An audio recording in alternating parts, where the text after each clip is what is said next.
یہ وہ کتاب ہے جس کی آیتیں جچی تلی ہیں، پھر یہ کہ اللہ حکیم و خبیر نازل کرنے والے کی طرف سے بتفصیل بیان کی گئی ہیں۔ اس کا پیغام یہ ہے کہ اللہ کے سوا کسی کی عبادت نہ کرو، اور میں اس کی طرف سے تم کو ڈر سنانے والا اور خوشخبری دینے والا ہوں،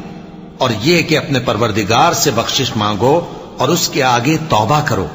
وہ تم کو ایک وقت مقرر تک متاع نیک سے بہرہ مند کرے گا اور ہر لائق فضیلت کو اس کی فضیلت دے گا،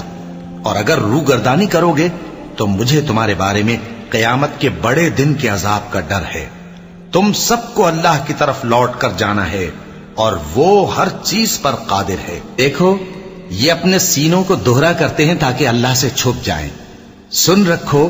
جس وقت یہ اپنے کپڑوں میں لپٹ رہے ہوتے ہیں تب بھی وہ ان کی چھپی اور کھلی باتوں کو جانتا ہے، وہ تو دلوں کی باتوں تک سے آگاہ ہے۔